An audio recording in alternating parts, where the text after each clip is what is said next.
You ask Tiger to solve. This deals with linear equations with one unknown. The final result is b equals 10.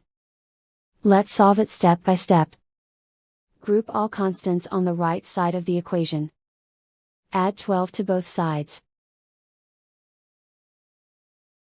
Simplify the arithmetic.